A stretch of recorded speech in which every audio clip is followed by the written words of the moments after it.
In December of 2003, the Italian sports car codenamed L140, otherwise known as the Lamborghini Gallardo, landed on Japanese soil.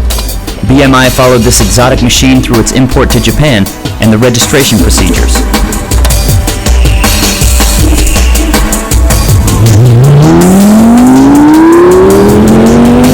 Openly claiming Ferrari as its arch-rival, Lamborghini has introduced numerous sports cars to date. What kind of potential does the newest car in the lineup hold? BMI was fortunate enough to take the Gallardo out on the track for intensive testing.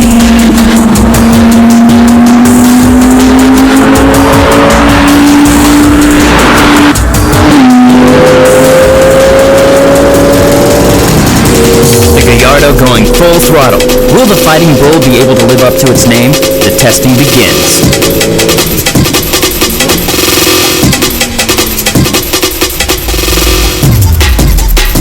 おお、ちっちゃいな。豊橋の陸自まで来てしまいました。Takuya has tested the Diablo and the Murcielago in the past. What's your first impression of this car? いいね。なんかアクセルをファンファンとこうレーシングして吹かした感じが大排気量のオートバイみたいなレスポンスの良さと音がね、今ゆっくり40キロでバンドを走ってるけども、ここちょうど路面が悪い、今いい具合に路面が悪い市街地で、でもそんな硬さっていうか突き上げもないし特に気にならないね。この大きさだとあれだね、こういう本当に片側2車線の狭い、交通量が多い場所でも全然なんか神経使わなくても普通にルームミラーから後ろも見えるからね。これ低い車とハードルのでかい車は任せて。 Getting around the city in this car seems pretty easy. Let's go to the freeway and let this car flex its muscles. これ届くのかよ。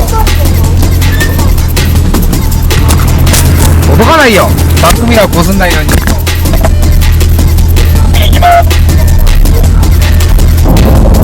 6速で100キロを2200回転から加速するぜ。ストレスなし。大したもんだねこのエンジン。本当の低回転から使えるねこれ。これ高速道路5速とか6速ホールドでオートマみたいに走れるな。Takuya is headed for the winding roads. The Lamborghini Gallardo. Its name was taken from a breed of fighting bulls. With an exquisitely clean-cut front end on a sturdy body shell, the Gallardo was bred to be fast.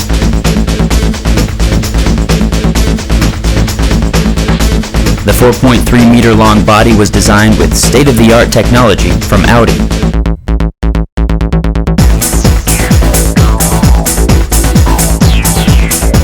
The mid-shift 5-liter V10 unit is made entirely of aluminum, first in Lamborghini's history. The unit outputs 500 horsepower and can dispose 80% of its maximum torque at 1500 RPM, making the engine powerful but easy to handle. The newly designed transmission is laid behind the engine. Still, the weight distribution of the car is kept at 48-52, Lamborghini's trademark front-rear balance.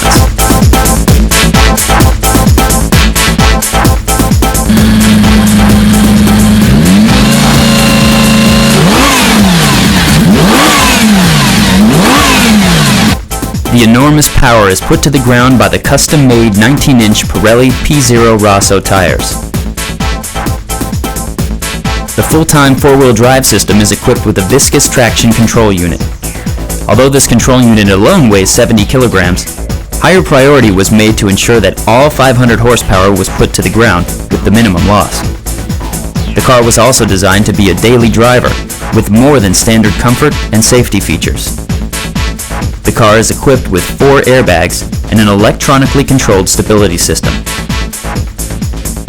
The car was to perform at its highest potential, yet keeping the ride safe and enjoyable. How different is the Gallardo from the other Lamborghinis? The winding road test. まあ一般道高速でいい感じだったんで、ここでもうちょっとこの車の動力性能を見てみたいなと思いますが、まあまだちょっとね朝早くてあれなんかでかいのが来たな。ああ、ムルシエラ号ね。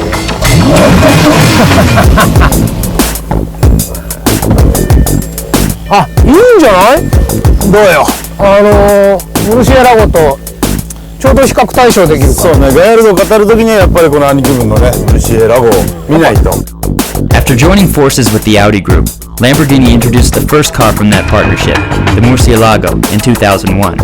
The car was designed with a steel space frame and a V12 power plant at its heart.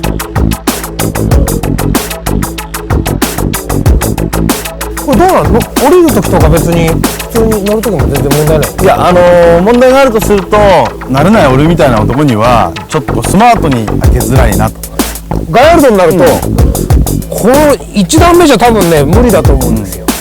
で2段目ならいいけど、さらにサービスで3段目までありがとうございます。開けたってどうすんの？あと問題のこの雰囲気のいやらしさはね、やらしさはこれ大事だから。いやらしさはランボルギーニいやらしさ大切だよ。大切大切。こっちの方が多分ねいやらしい。あ、いい。後ろがね、どう？あーこれスリット入ってるでしょ。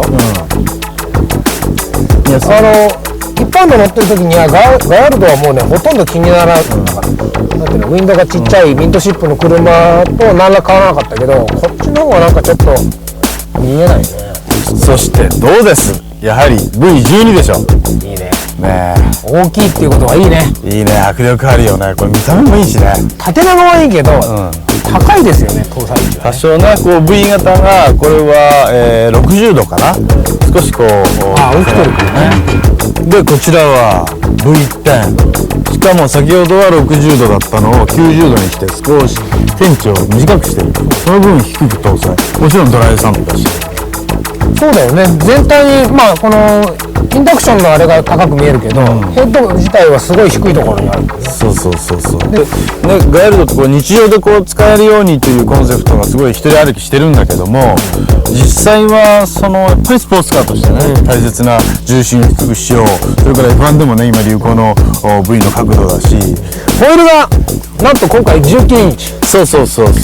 こっちがガタイがでかくて18でしょ。18。ものすごいちっちゃく見えるよね。さらにでかくなりました。しかもそれに合わせてローターも大きくなってる。それに合わせてキャリパーも8ポット。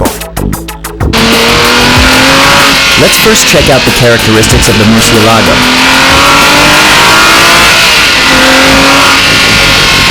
軽快に攻めるっていうことはできないな。なんかこう様子見ながら踏んでいくって感じ。でもこの様子見た後の全開のトルクとパワーはすごいな。もうでも迫力とかトルクっていう面じゃやっぱりお兄ちゃんって感じするな。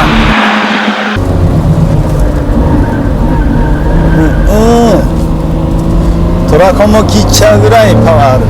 だけどね、580馬力でね、こうコントロールできるっていうかね、これだけ踏めるっていう車もそうないと思うよ。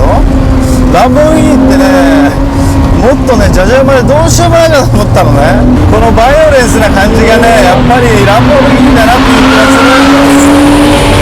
これ自分でね、精神どっかで働かせないとやばいぞ。行くとこまで行っちゃいそうだよ。ちょっとね、フロントの荷重がやっぱり少ないよね。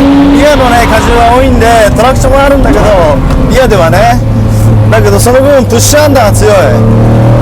で、ブレーキングなんかでも、フロントの設置が少ないんで、低いんで、ABS も割と逃げ気味、この辺でね。アンダーっていう感じ。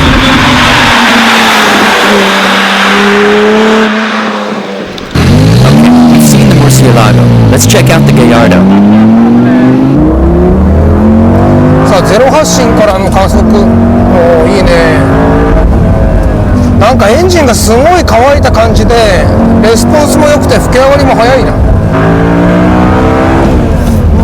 フラットだね。エンジン特性はフラットで、車は明らかに軽い。押しの強さのランボルギーニなんだけど、この車は本当に走りに振ってあるよ。ミッションの入りもいいぜ。軽快感はやっぱりこれがあるのがいいやね。いいけれどもこのヘッドコーナーで曲がらねえ。曲がらねえ曲がらねえだと言って振り回していくほどの勇気が俺にはない。足がねすごいしなやかで、見た目の車高とかこう感じよりもストロークあるぜこれ。足フロントとこにでアルミの光合成フレームもいい合成なんじゃないですか。なんか見た目の武骨さと違ってフットワークすごいで、4駆でちょっとこういう低速コーナーでアクセル踏んだ時にちょっとフロントプッシュアンダーっぽいところもあるけど、基本的にはジャックアンダーでいいバラン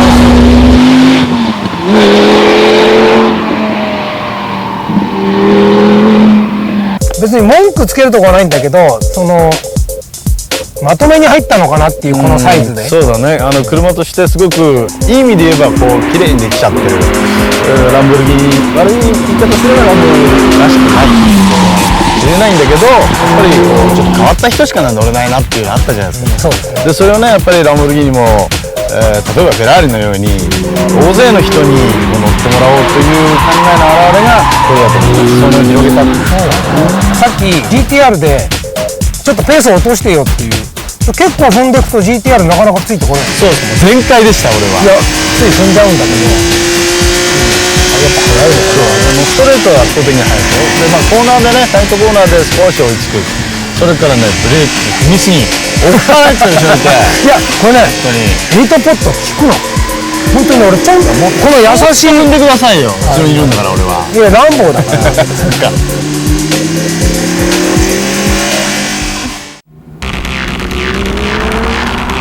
So, how does the Gallardo handle on the circuit? We've set up gauges to clock sector times in the infield corners and the straightaway sections. Again, we'll be comparing it to the Murcielago. ルシエラモから見たらもう全く別物だな。ステアリングバランスが効かせすぎだわ。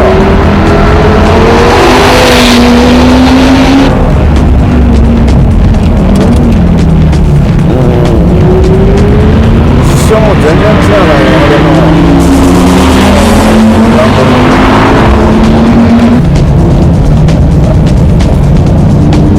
アンダーステのね初期用とはすごくいいよ。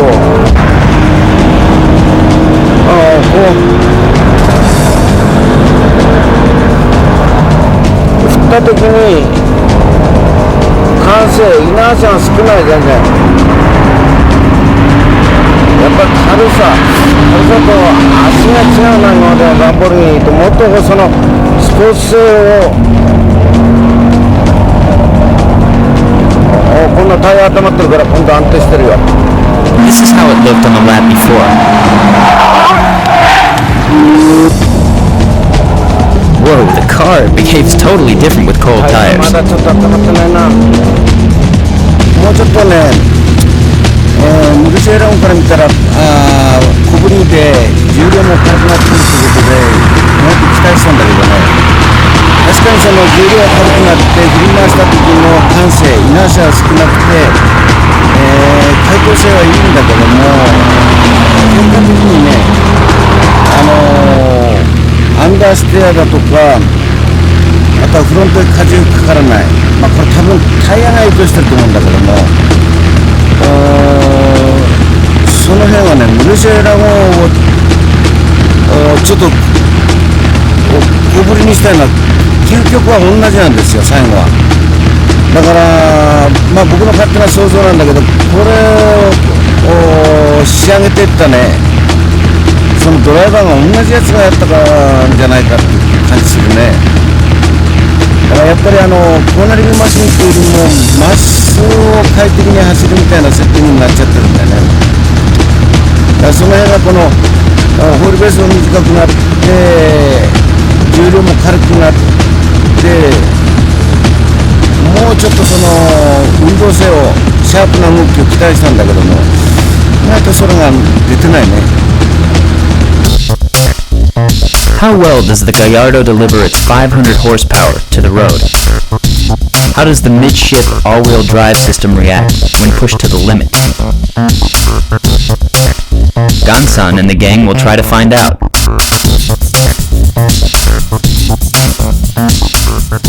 今日は天気がいいですね。天気いいけど、この冬の寒空どこへ来たんだよ。ちょっとテストということでスキットパッドのコースにちょっと行きたい。あれなんか横顔がスケさんに似てません？でもあの格好は新潟かどっかでみたいなスタイルしてるな。あれスケさんじゃないの？あ、この子スケさんはこのテレジョン選挙めちゃくちゃうまかったんですよ。うまかったの？当時から。今はうまいかわかんないですけど。じゃあとりあえずやってもらおうじゃないか、ここで。For comparison, we brought out the Ferrari 360 Modena. Let's check out how it handles on the skid pad.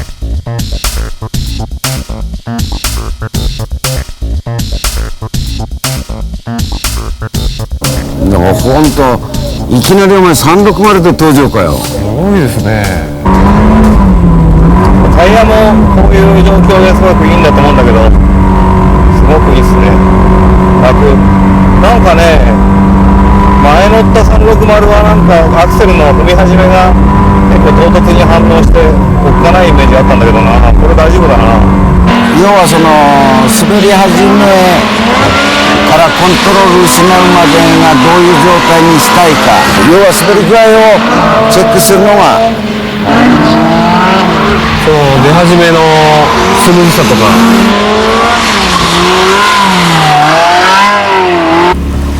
どんなもんでしょう見て。いや俺全然見てなかったな。この車は本当にグワーっていうコントロールで、タイヤもかなりこういう状況に良さそうなんですよね。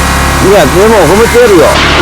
夏場よりねコンマ1かコンマ2に下がってるんだよミオが。はいはい。だから滑りが入った時にね難しいはずなんだよ。でまあまあ運転してるから。 Next, we have the GTR with a four-wheel drive system based on an FR layout. Let's see how the Atessa ETS system reacts on the skid pad.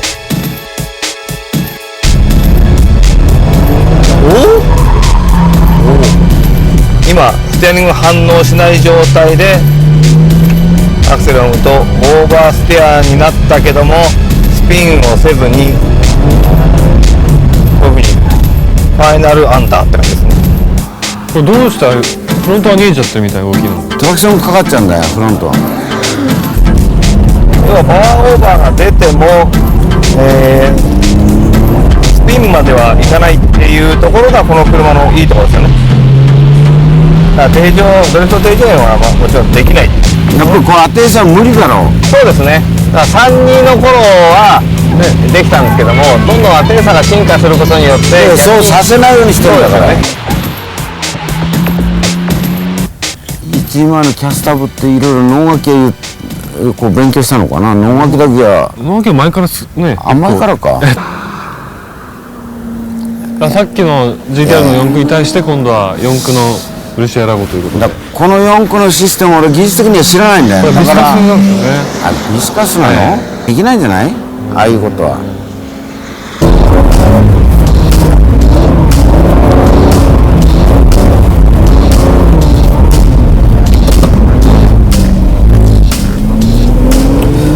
これちょっと見えてきたぞ。The Murcielago with 580 horsepower loaded at midship. How hard is it to control this heavyweight sports car?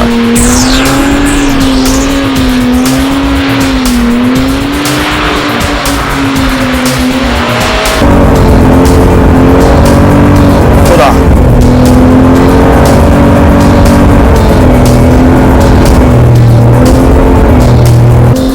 フロント、結構できてますね。ちょっと R が小さくなる。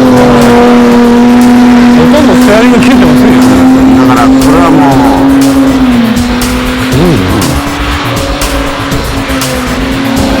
それで結構ピンポイントですね。ダをインにカウンターを当てない状態でずーっと今ピンポイントっていうのは俺しかできないみたいな。まあそうとも言いますね。ほざけほざけ。Now, let's see the Gallardo. でもさっきはムルシェラボはアクセルオフだけでね一気にスピンしてきましたけど、この車は大丈夫。まあもちろんこれあれば回ると。もうこれがね熱波やと思う。なんとか一瞬ギリギリ。まあ基本的にはムルセラも同じ。そうですね。でもね、グリップがフロントのグリップがこっちの方が抜けない、すごく安定してて、まあ足全体設置性がすごくいいなっていう感じがしたんですけど。多分それは重量配分だと思う。はいはい。あれはもうリアヘビーで、これはそれから見たらまだコントロール感じがあってる。まあテスト終わりましたけど、大井さんの腕前はどうだったんですかね。だから本誌でのバトルに対しての第一試験はパスと。Let's check out the Gallardo on a more hands-on method. First, the horn.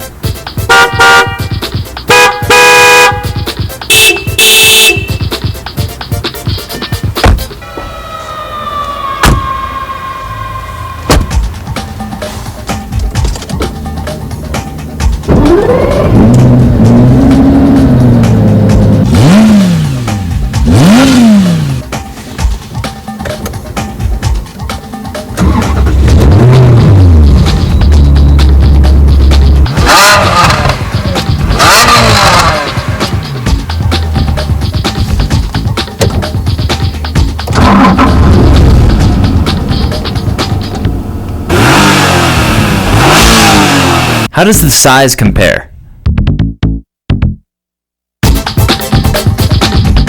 And the brakes? And of course, the usual spec comparison. The Lamborghini Gallardo made its debut after going through numerous testing on the famous Nürburgring. The car was armed with a V10 unit outputting 500 horsepower, which was transferred on the road with a unique four-wheel drive system.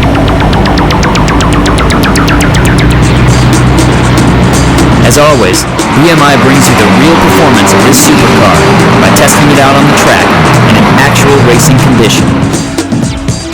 The battlefield we prepared is the East Course at the Twin-Ring Motegi circuit. The Murcielago and BMW M3 CSL were flexing their muscles, awaiting the Gallardo to arrive. Let's check out the entire entry list. This battle wouldn't be right if we left out these supercars from Ferrari and Porsche.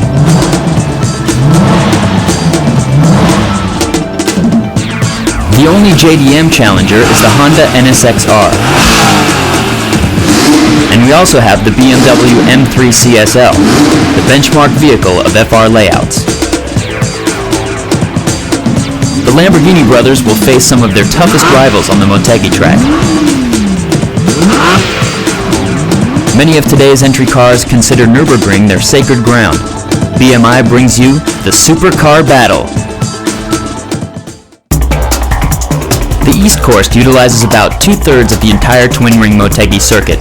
Let's check out the course layout in BMI's own R32. コース紹介に向かいます。さあここからダウンヒル下るよ。ストレート。結構スピード出るよ。 As you can see, this is a fairly steep downgrade. Might be tough for the heavier cars. もうちょっとプッシュアンダーが出る。ダウンヒル過ぎてすぐ右。本コースはねこう左に行くんだけどね、これちょっとね次のためにもう一回アウトアインアウトはしないで、ここがね S 字になります。緩い S 字、これ本コースね。ここはだけど S 字で抜けてくると結構ストレートスピード出るよな、このストレートは。直角コーナーを回って立体交差、この上ねオーバルが通る。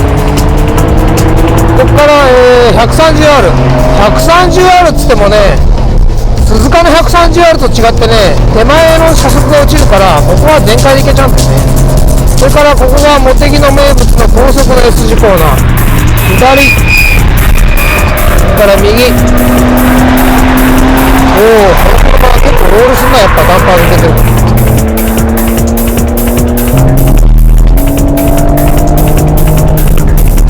さあ V 字コーナー、ここから登るからね、ここをミスするとね、この上りの車速が落ちる。から結構重要。右に見えるのは東コースのパドックね。でここが一番奥のヘアピン。これはもう本当に U の字型に曲がってる。 This course is known for its variety of corners, which should show us the true performance of these supercars.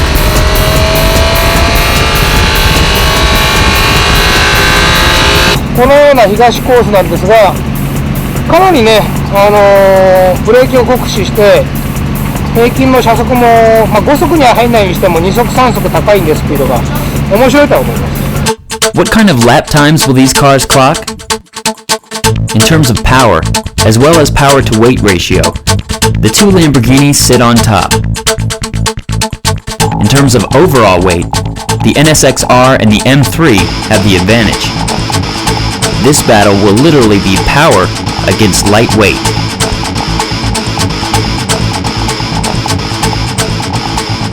As our guest driver today, we have Tetsuya Tanaka for the first time on BMI. Tanaka drove the 360 Modena in the JGTC series last year. He should feel at home sitting in the Modena F1 today.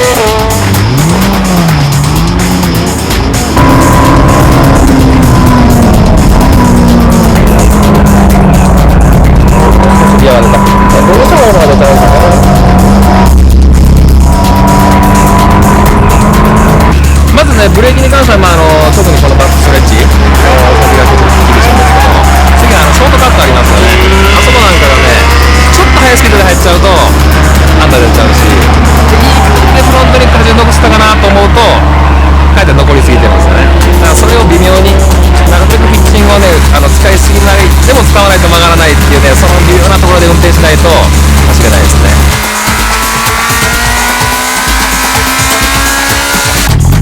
Shinichi Yamaji is in the 420 horsepower Porsche Turbo.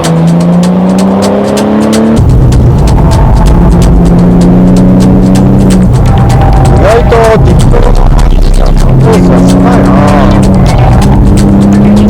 いやー、ポルシェはね、ここのコースすげえ合ってるんですよね。もう走っててすごい楽しい。もうフルブレーキングの旋回能力が高いから、どこのコーナーもそこそこね、いいスピードで走れますね。Takayuki Oi sits in the M3 CSL.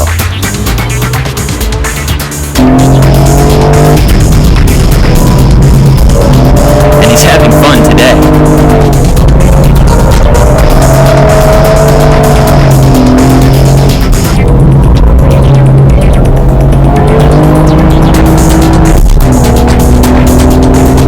Very マイルドな動きなのね。ちょっとびっくりです。思いっきりのやつ上がっちゃったんで、今下げてもらってます。3.5 まで上がった。2.8 スタートで 3.5 まで上がった。そうするとだんだんブレーキングとかでふわふわふわふわって始める。 All set to go for the battle. The 580 horsepower Murcielago will be driven by Akihiko Nakaya.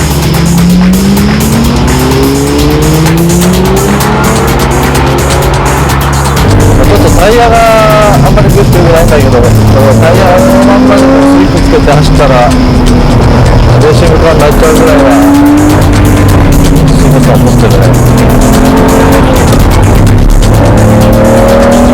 580馬力も出すと4軸度でね、本当に危ないよね。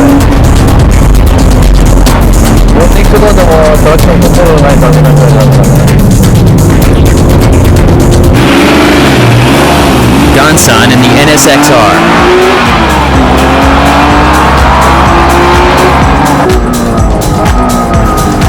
いや、コーナーとかブレーキ、元々ブレーキが辛いって言われてるけども、東コースだからね、それほどブレーキが強くないんで、辛くはないんで、もっと本当は本コースだったらこの良さが出るかなと思うんだけど、NSX タイプ R すごく乗りやすいし、ブレーキもいいし、軽くて乗りやすいんだけども、やっぱり今日の相手の500馬力には追いつかないと思う。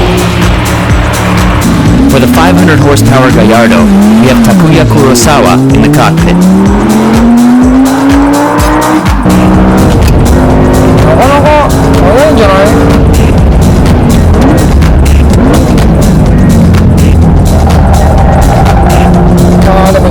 8アンダー出るな。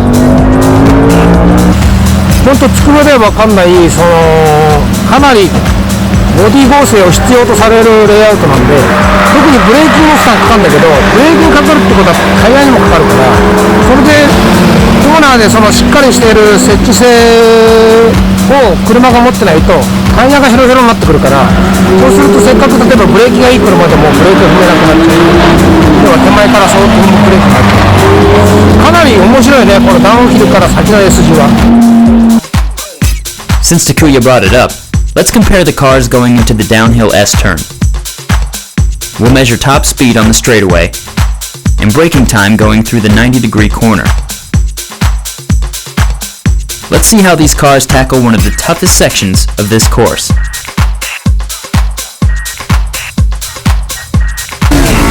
First up is the 360 Modena.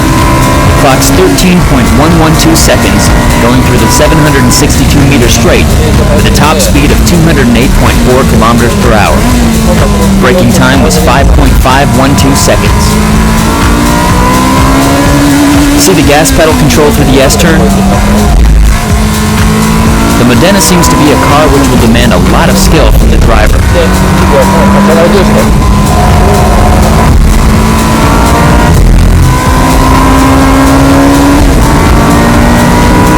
The Porsche Turbo exceeds the Modena's top speed with great traction, but the braking time is a little longer than the Modena, perhaps due to the Tiptronic transmission.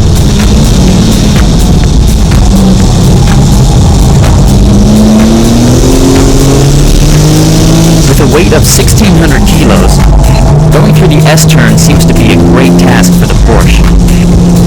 A lot of steering movement with less full throttle time.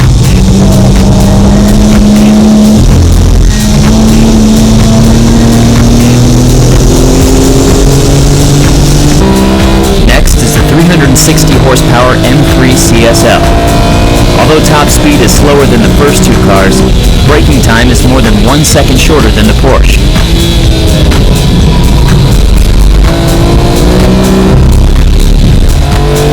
The M3 goes through the S-turn, utilizing the weight transfer capability of an FR layout. Though there is some slight understeer, the car's acceleration point in the turn is very fast.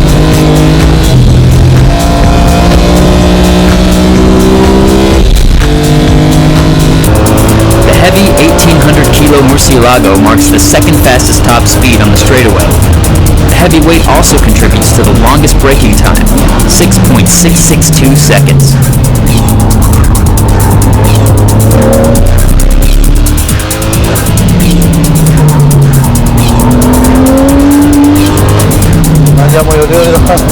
But as Nakaya-san pointed out, the performance of this heavyweight midship all-wheel drive machine is easily improved with higher spec tires. The Gallardo weighs 230 kilos less than the Murcielago and marks the highest top speed at 220 kilometers per hour. The braking performance is also impressive, ranking third after the M3. Looks like this car has a very good potential for today's battle. 最強だろうな。つくばじゃ出なかったこの足のよれが出るね、ここだと。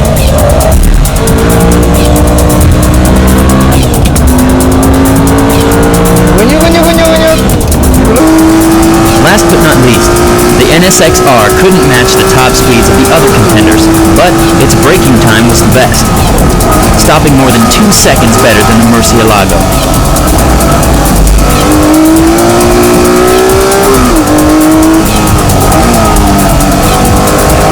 At the S-turn, the 1,270 kilo NSX-R showed finesse with more full throttle time and speed through the turns.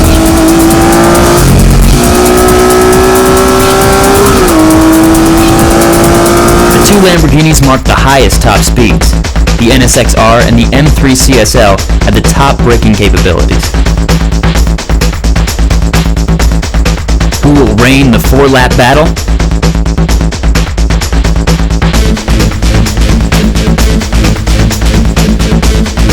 This battle marks the first time we're applying the usual reverse pole method with such exotic cars.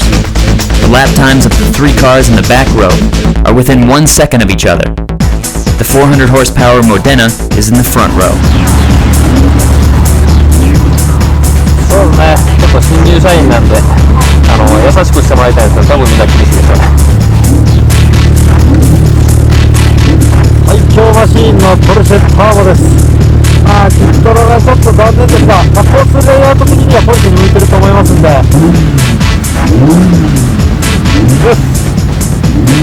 無事2回目のバトルが迎えられました。茂木東コースで NSX から見たガヤルドを見てみたいと思いますが、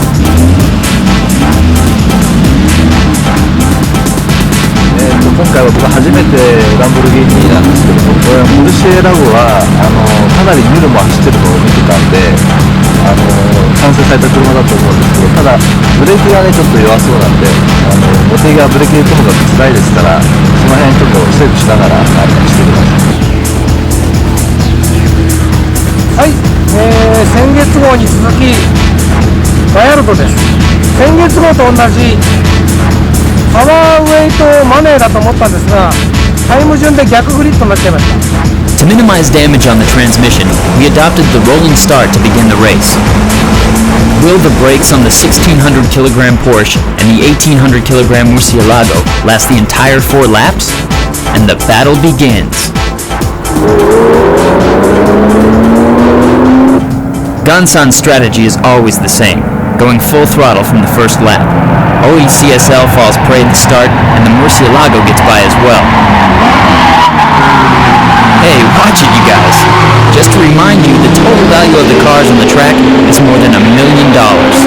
Let's check out the replay from Nakayo's Murcielago. Look at the acceleration of this 580 horsepower bull. And coming from Oi's inside is, of course,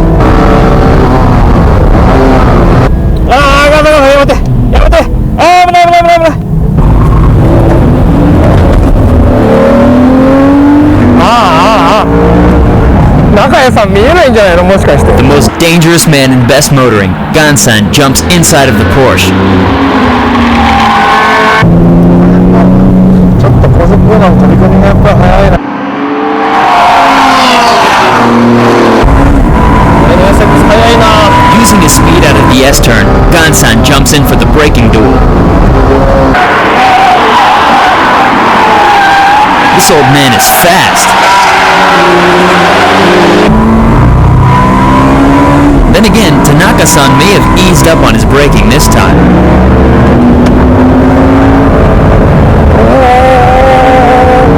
Gallardo overtaking the Porsche on the 130R corner. Murcielago stalking on the Modena. But the 1800 kilo Murcielago seems to respond with a slight delay, going through the S-turn.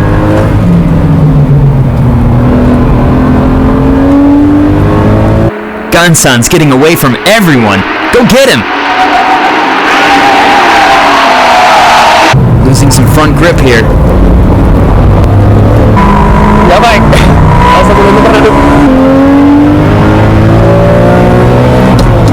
Whoa, that's fast. The Murcielago is locked on the Modena and easily passes to take second place.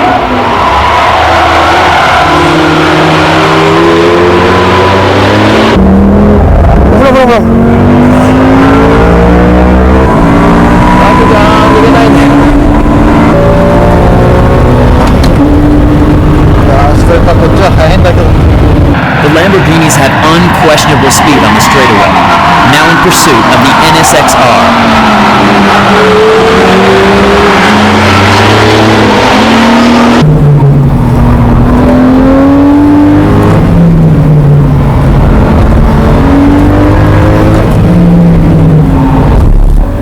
CSL is a contender when it comes to high-speed corners. It catches up to the Porsche using superb handling.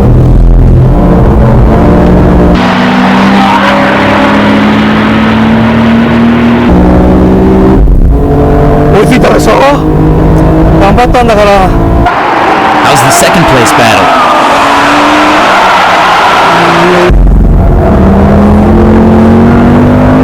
Oh, 速いね、やっぱりまっすぐ。真剣ドライブ The Murcielago is definitely faster down the straights, but how does it take corners? ムルシエラゴはやっぱりまっすぐ速いけどコーナーはここはやっぱり遅いわな。 Nakaya seems to be saving his tires till the end of the race. なんか GT 思いますね。こうやってフェラーリとポルシェでどっ争いしたやな。 Although the CSL is running at the very back, it's locked onto the Porsche's tail.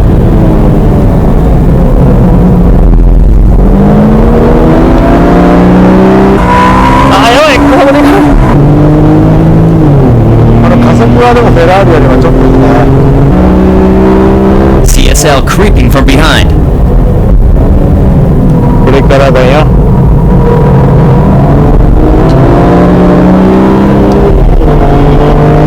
よっしゃよっしゃ The CSL goes side to side with the Modena. The battle moves on to the third lap. あ、そういえばちょっとこっちの方が早い。ニューヨークなんかブレーキやばいでしょ。あー、ブレーキが全然なんか Even with the Modena's F50 Brembo brakes, the CSL passes at corner entry.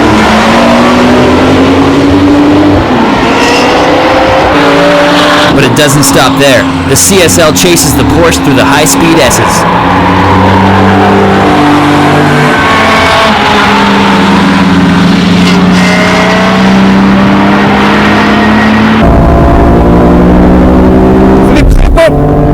The Porsche has the edge with acceleration. The CSL can't force the Porsche into a braking mode.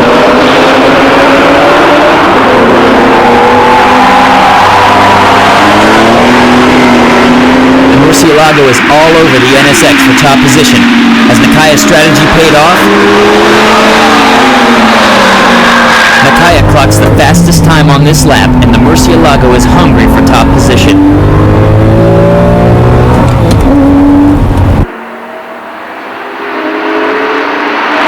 The Murcielago keeps up with the NSX-R even through the tight turn. Nakaya is showing some serious driving skills. They're side by side. There he goes. Gansan has no intention of backing off from this battle. But Gansan's guts may not be enough. さん行け。でもっと俺も行け。 The battle enters its final lap with the Murcielago finally in the lead. But hold on, Gansan won't give up that easily. 俺ちゃんが邪魔だぞ。 Just as we thought. ここはね、全然速いんですよね。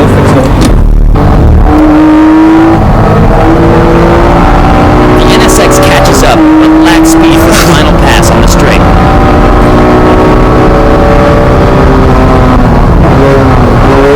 Whoa, look at that braking. The NSX-R regains top position. But wait a minute, the Murcielago is jumping it. 馬力倍違うんですから。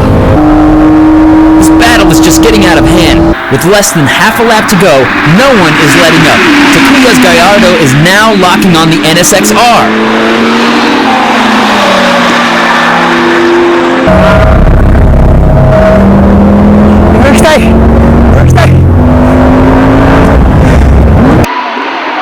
You're running out of time, Takuya.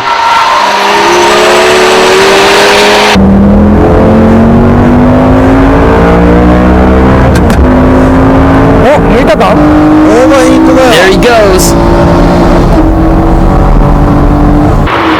The NSX-R overheats in the final seconds of the battle. Gansan has no choice but to back off. おお、すごい。追いつけないけどランボルギーニワンツーだよ。 The Lambos finish 1-2, and it looks like the Raging Bull is back with serious speed. The CSL marked a faster lap time than the Porsche Turbo, but it couldn't get by in the race.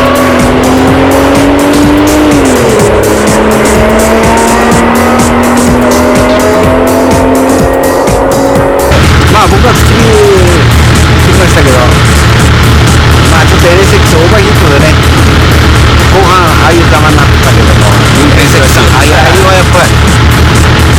この荷台をね置いてるんだからね。漆選ぶなんですけど、580馬力ですよ。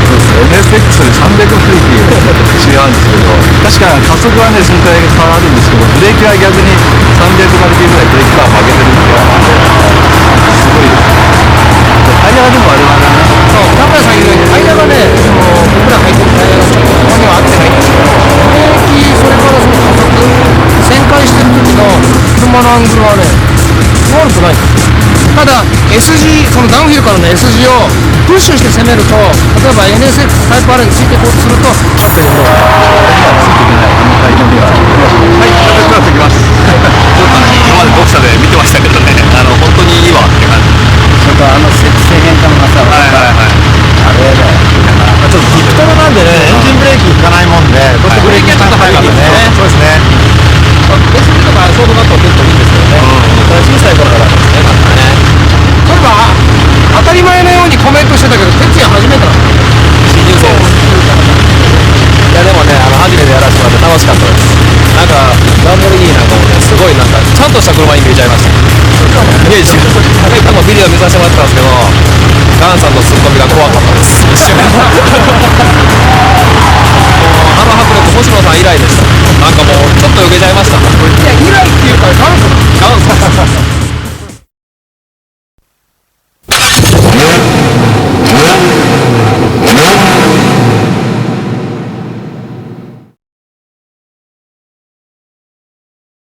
July 2003.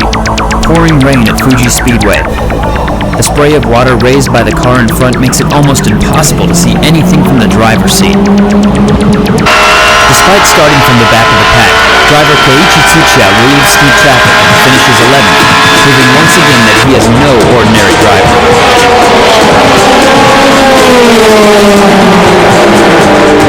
As he stepped out of the car, Tsuchiya presented the aura of a man who had done the job right, the kind who shines when the odds are against him.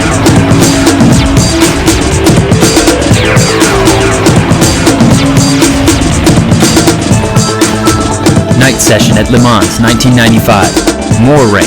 The left headlight of Tsuchiya's car goes out in the dark night. Tsuchiya prays to his mother in heaven. She helps him see the road not with his eyes, but with his heart and a guiding light. That was almost 9 years ago. Tsuchiya matures even more as a driver and a man, and he keeps going.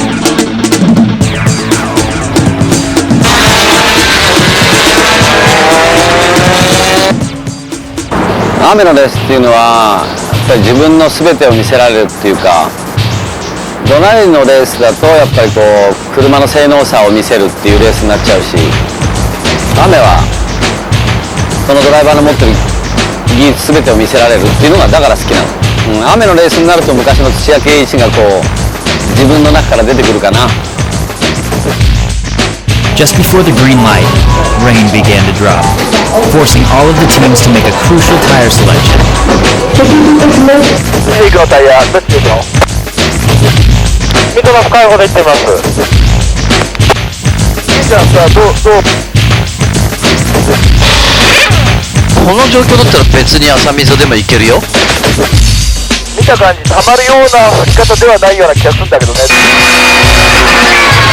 何にも見えねえやつくしょ。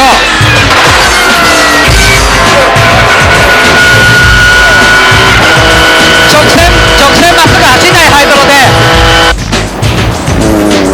選択としてはやっぱり結果的には間違ってたけど、アグリの読みは今までのレースを振り返ってみて決して間違ってはいないと思うしね。そういう部分ではそのアグリに対してね何とも思ってないけど、雨は上がんなかっただけでただ強くなっただけで、雨降ったら生き生きとした自分がね土屋圭一が見せられる。順位関係ないんだよ俺の中では。何バンクだろうがドベだろうが絶対トップまで追い上げてやる。でやっぱり最終的に自分の中にあるものは土屋圭一を見せてやるっていうね、それしかないよね。俺が負けるわけがない。悪条件の中でなればなるほど俺が負けるわけがない。俺はこいつら何十倍も走ってきたし何十倍も経験してきたし、俺が負けるわけがない。そのペースと時計とどっちが速いんだよ。ぼ同じです。今、無限が39秒7、土屋さんが39秒3。だから雨になるとああいう汚い言葉になっちゃうんだろうね。本来の土屋圭一に戻っちゃうっていうか、土屋圭一が出てきちゃうよね。走り屋なんだよ、根本的に。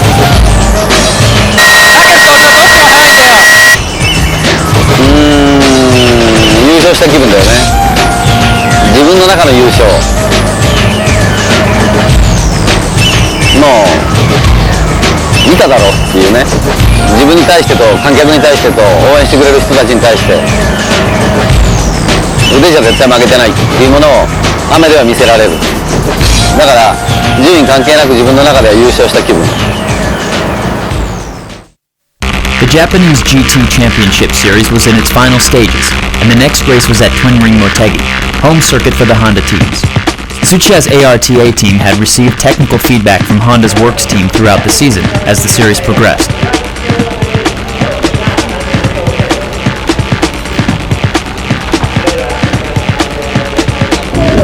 The ARTA NSX was performing very well during free practice before the race. On qualifying day, however, driver Kaneishi's time didn't improve as hoped. ARTA would again start from the back. Pole position was snatched by Tom Supra, but with the top qualifying cars in very short range, the series championship was heating up in its last stages. Race day. Under clear skies, ARTA designated Tsuchiya as his starting driver. Since the car performed well in practice, he was optimistic about the race. 何をおっしゃいますか。富士のようにはいかせないんですね。まあスタートはレースできるから面白いよね。組み立てられるしね。抜くためにレースあるからね。抜くよ。本当は作戦としてはみんながタイヤが垂れてきた時に勝負に仕掛けなきゃいけないんだけどね。俺にはそんな気はさらさらない。最初から行く。During the formation lap, Tsuchiya's car collides with the car in front and sustains some damage to the front. Although it's a minor incident, the race gets off to a rocky start.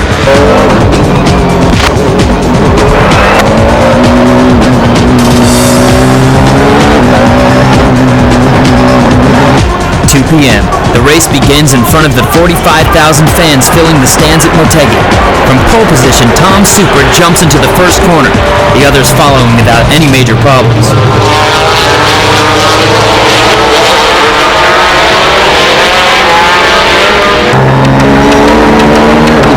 Tsuchiya takes the second corner with fast acceleration and passes 3 cars at braking point into the third corner. Tsuchiya was saying before the race that braking will be crucial in passing cars, and he's proved his point. The veteran's skills shine, making passing seem easy, even with still cold tires.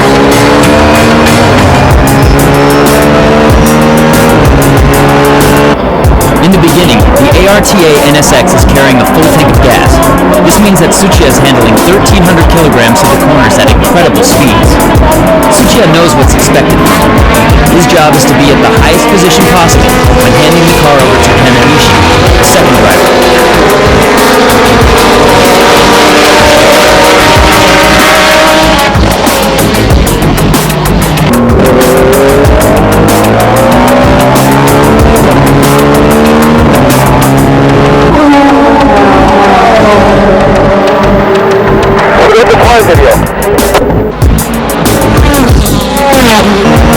The ARTA team chose soft compound tires for the race, but the track temperature was increasing at a higher rate than expected, making the car difficult to control.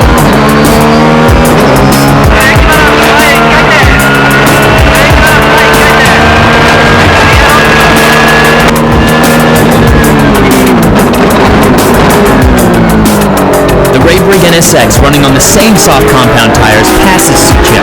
Lap times increased to 1 minute 52 seconds, almost a full second slower than the top group.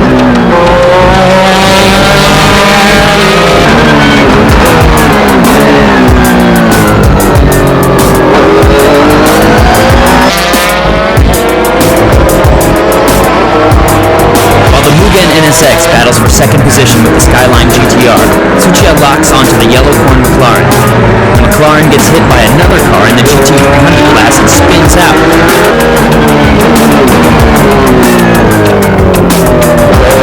Tsuchiya also makes contact with the car in the GT300 class and loses speed coming out of the fourth corner.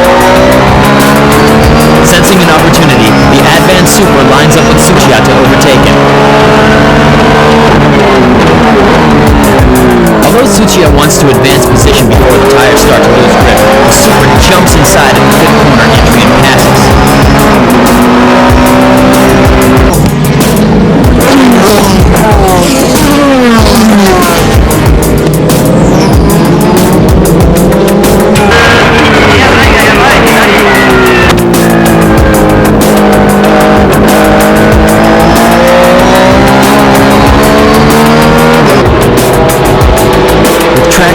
Increasing and some minor contact with other cars, the ARTA NSX is becoming harder to control. But Tsuchiya isn't giving up. Although he's losing tire grip, he sets his sights on the Zanavi Nismo GTR.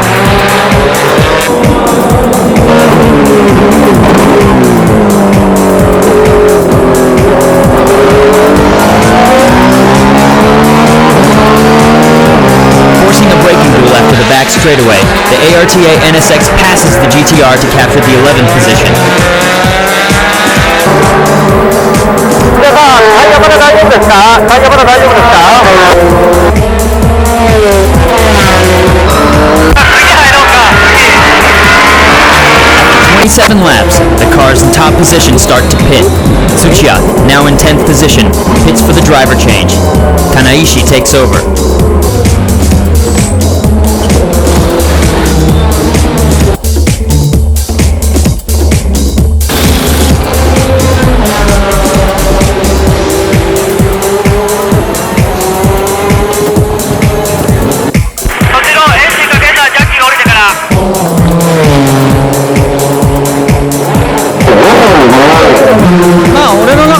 今まではやっぱり毎年ポイントを重ねてきて毎年シリーズチャンピオンに絡んでたから、だけど今年は絡んでないから、もう俺の走りしよう、もう後半だし、もう文句言われない。俺は気分良かったよ。 After changing drivers, Kanaishi fights to control his car on the track.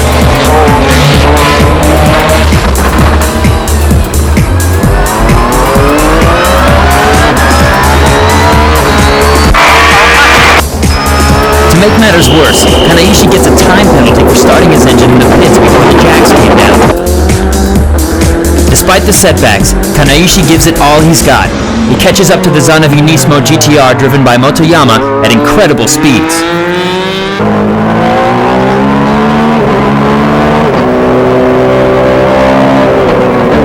Two laps to go. Kanaishi goes side by side with Motoyama coming out of the second corner. Neither is backing off. With brilliant braking, Kanaishi overtakes the GTR. The ARTA team cheers as they watch the battle on the monitor. The Mugen NSX wins the race, the second consecutive win for the Honda Works team. The ARTA NSX finishes 8th overall.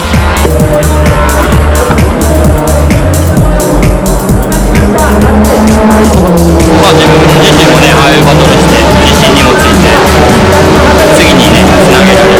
Only 2 races remain in the season.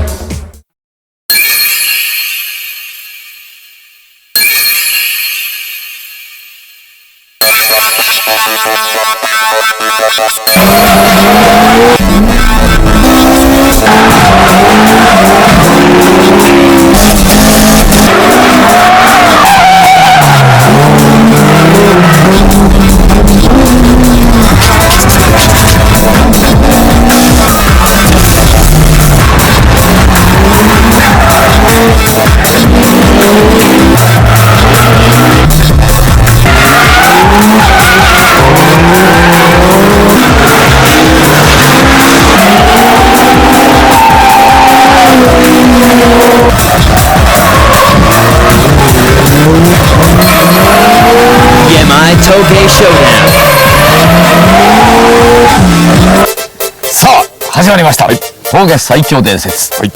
ね、はい、今回はですね、この3人と、魔王のしもべ、しもべどうしたんだ、しもべいね、間魔王のしもべの近藤和美です。Doesn't she look great all the time? We could get used to seeing her a lot more. 前々回早かったのは、ジュンのさ、プレリュード。あれ意外と落とし穴じゃなくて落とし穴で大穴っつうの。大穴ですよね。あれね落とし穴はここでしょ。間違えちゃった。落とし穴。大穴。落とし穴。セクハラだよお前。はい、すいません。ということで、今回はアミューズの S2000 魔王を倒すのは誰でしょう。 From our previous battles, one thing has become clear. Cornering speeds and good handling, like those on the June Prelude and Amuse S2000, are requirements for ruling the Toge. Toge Showdown, Toge 300 class. For today's competition, we're renaming this class Toge 300 and adding the Z33 to the competition. Enter the defending champion, the June Prelude. ちょっとマイナーな車のもんですから、マイナーな車でも頑張ればいけるんだっていうので、結構メールだったりとか声を聞かせてもらいましたけど、その決勝まで生き残れるかどうかがやっぱりそういうチェックポイントですよね。デートがあるっていうのもね、これバカにならないですよ。June has further refined the settings on the Prelude for today's defending battle. How does it feel now? いいやつだこれ。すげえ FF とは思えない隣の速度。Understeer is always a problem with front-wheel drive cars, but not with this Prelude. Both the handling feel and sector time. すげえやつ、さらに良くなったよこれ。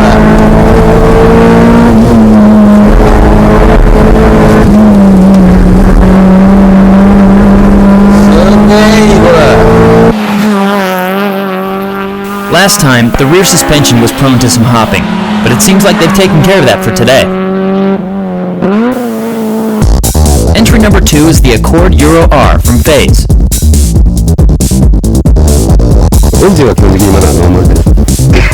駆動系とあとはクラッチをやっています。車重はちょっと重いですけれども、足回りの良さを見せてということでちょっと頑張っていきたいと思います。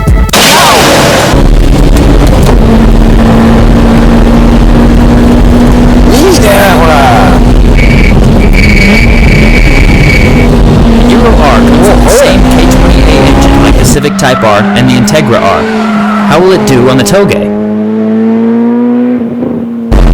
れは多分軽量化してないんだろうけど、すごいいい動き。This car weighs 1,390 kilograms, but it's looking good so far.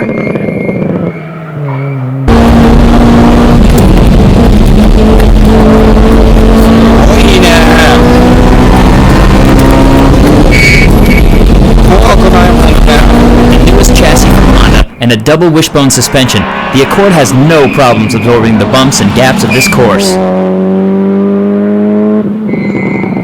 Third entry is the normally aspirated S13 Silvia from NER. 今回ちょっとこれに合わせてインスロを初めて組んだんですけども、足の方のセッティングがちょっと取れないというか、完全にエンジンだけをやっているんで、いい音が聞ければいいなと思います。今日はそれだけです。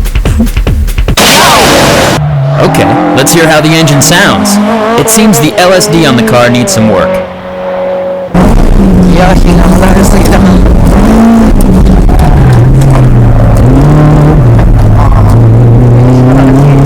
Although NER was only confident about the engine setup, the sector time isn't that bad. 怖いよ、多分。ほらほらほら。Burrito started out on the streets with an S13, so he knows a good car when he sees one.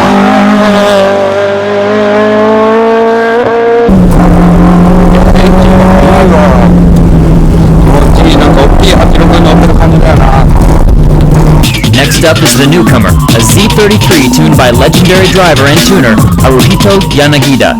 うちはやはりトータルバランスって普通の道ストリートもかなり重視してるのでね、その辺のバランスなので、まあ結果はどうか分かりませんね。ただ Z としてはかなり、高い評価が出ると思いますけどね。はい、頑張ります。 With a 3.5-liter engine under the hood, the car modestly outputs 300 horsepower.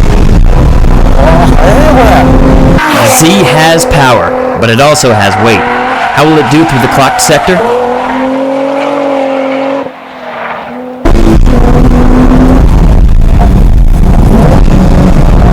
The focus on street use, the sector time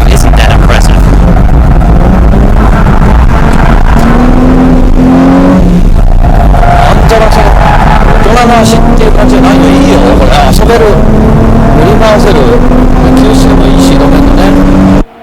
Let's hear what Orito has to say.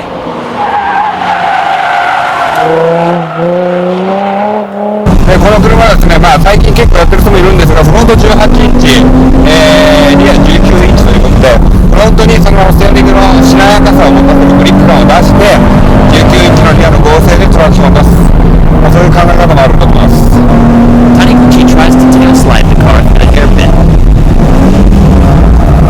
but it doesn't really go as planned. でも Z でこんだけ走れたらいいよな。もうちょっとステアリングフィールが欲しいかもな。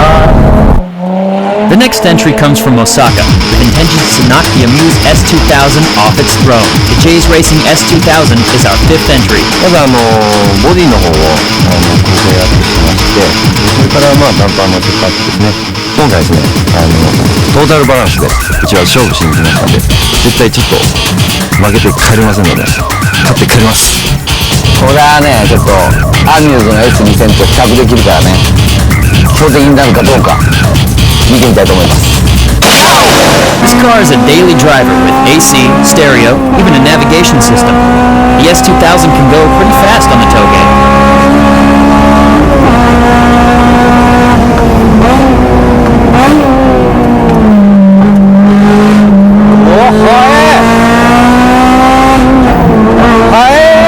J's Racing participates in the Super Taikyu Endurance Series, and it seems this car has received a lot of feedback from the racing experience.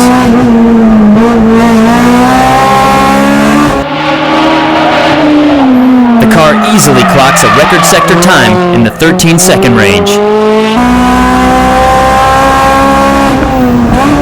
The car handles like a race car. The cornering speeds are unbelievable.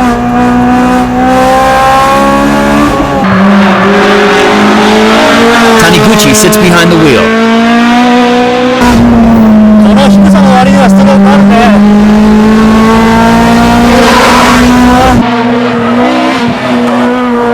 Despite the low setup, the S2000 has no problems with the bumps on this course.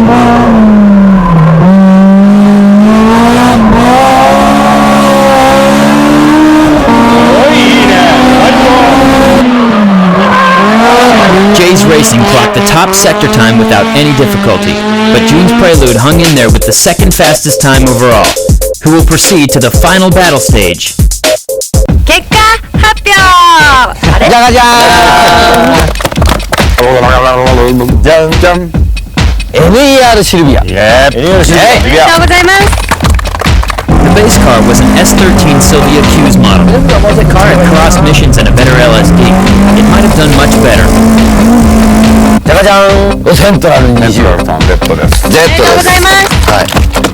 Central's tuning concept is total balance, and the car handles just like they targeted. But on the Toge, the car needs a little more power to be a serious competitor. 今までそのホットバージョンで紹介してきたそのギンギン Z と違うね。違いますね。もうエアロもそうですし、全体的にもラグですね。エアロ大人だね。結局フロントのダウンフォース欲しいもんだからちょっと9センチ伸ばしたりね。これタイヤだけですよね。だって車は今度タイヤ作りますようちも。ね。タイヤ作る。先輩に言うことはそうだよ。お前なんだお前作る？違う作る。違うお前生意気だよお前。生意気だよお前。第3位。はい。じゃがじゃん。フェイズ。おめでとうございます。これね、この乗った感じ、その軽量化してないじゃん。本当にそのまんま街の中乗れるじゃん。エアコン、オーディオ全部ついて。それでこの旋回性能から何かのトータルバランスはすごくいい。エッジ感高いですよね、非常に。すごいですよね。Although today's run is actually the car's shakedown, the Phase Accord receives praise from all of our reviewers. The secret is the high potential of the base car itself. Although the Accord shares the same engine as the Civic Type R, the Accord's chassis is no doubt better than the Civic. With a double wishbone suspension, which requires less changes to the alignment, the Euro R can be set up with a wider range of sufficient stroke movement. This is why it can outrun the Civic despite a 200-kilogram weight disadvantage. 第2位でございます。じゃがじゃん。ジェイズレーシング。おめでとうございます。来たね。カーナビ付き、オーディオ付き、エアコン付きで。すごいですよね。一番人気ですもんね。一一番時はそう最初僕見た時こんなに低かったら軍差はダメだろうと思ったんですけどいや最終コーナーでガシャンガシャンって当たるボディこれでも当たるし僕2箇所当たりました、なんであんな車高落とすんですかやっぱりそうですね低いは偉いんですよねまあそう Although the body of the J's S2000 was hitting the road, the suspension still had sufficient stroke.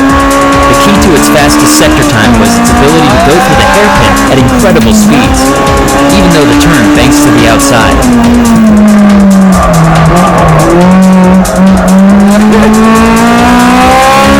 第1位、はい、じゃがじゃん準プレリュードまたもや準プレリュードですね前回ダメ出しされたところを完全に直してきてますね直しはすごいですよねこの格好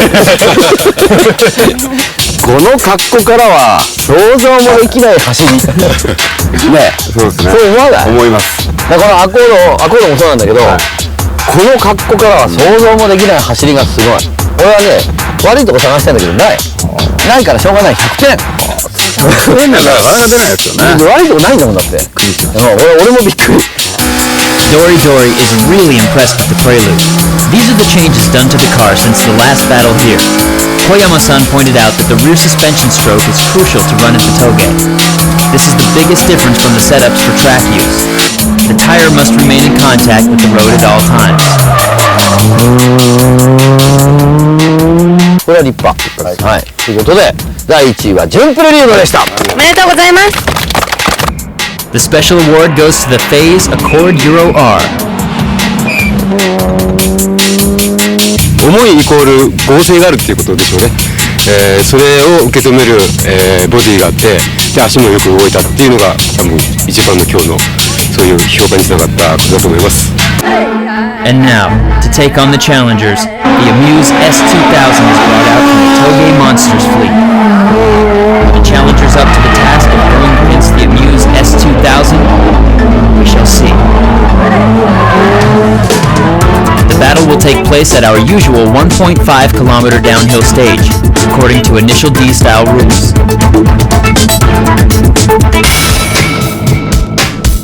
Going against the Amuse S2000 are Jun's Prelude and Jay's Racing's S2000. This is the first time we've done a 3-car Toge battle. マジ怖いぜベイベーよし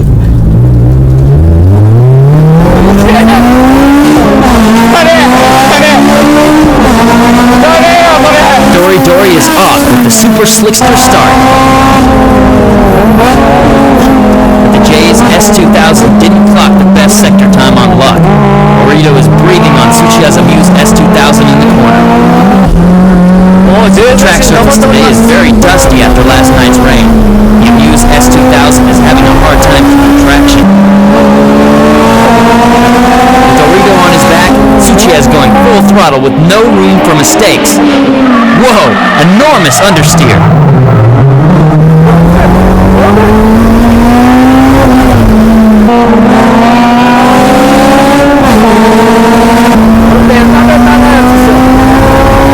The Amuse S2000 is being tailgated. Unbelievable!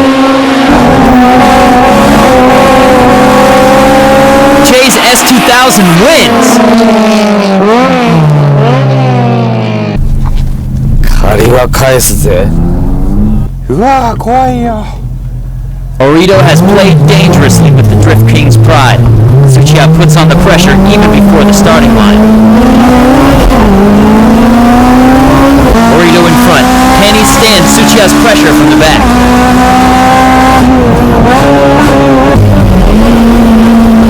Dory Dory is taking matters seriously now. Check out the tire drop turn just like Initial D.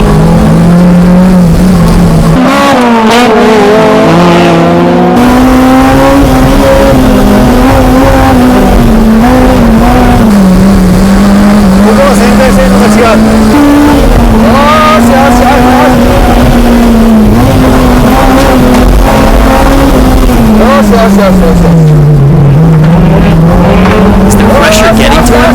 Orito seems to be overstepping the throttle. His counter-steering angle is getting wider. The battle is heating up. The speed of these cars is nothing short of dangerous.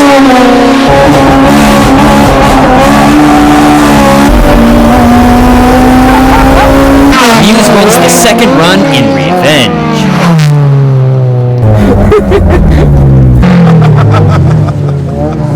魔王は負けない。い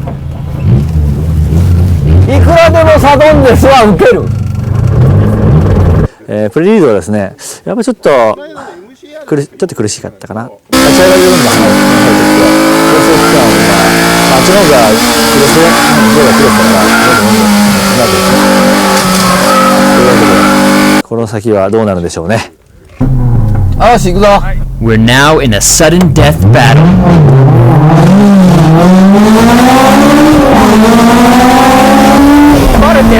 Looks like the tires on both cars are losing traction. Both cars are sliding all over the place.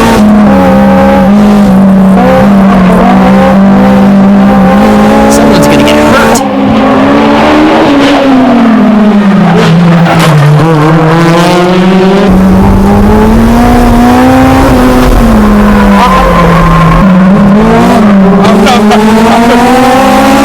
Indeed, that was a close call for Tsuchiya. Since the tires were really losing grip, we had to call off this sudden death battle between the two cars. 今までやった中で一番ハードですよ。本当にね。やばいな。やばい。さあ、当然最強伝説。300クラス終わりましたけどね。よかったですね。やっと終わりました。俺は5体満足で帰ってきてよかった。やばいわ。やばいですね。サドンデスは1本でやめよう。やめましょう。危険だな。危険すぎる。さあということで、なんとうちの峠の魔王にガチンコ勝負を挑んだ。挑んです。ダメですよこれ。ああそうか大事なね。さあガチンコ勝負を挑んだジェイズレーシング、なんと引き分けに持ち込む。立派ですよね。これは立派。青の車にかなう車ないんじゃないかと思ったんですけど、今回ちょっとストリートチューンということで、まだちょっとやってないことも実はあるので、強気な発言伸びるんじゃないかと思ってます。まだ引き出しがある。秘策は。いやあれ完成形だとある意味思ってるんで、01を履いた状態で、あれはあれですごくタイムって部分だとまだやることはいっぱいあると思うんですけど、タイムが全てではないと思うんで。楽しさがね、言えてるね。ということで、優勝カップは両方に持たせよう。アミューズとジェイズとね。太郎さん欲しがってたからね、優勝カップ。はい、2人で。はい、どうぞおめでとうございます。S2は面白い車ですね、ということで、本日は引き分け。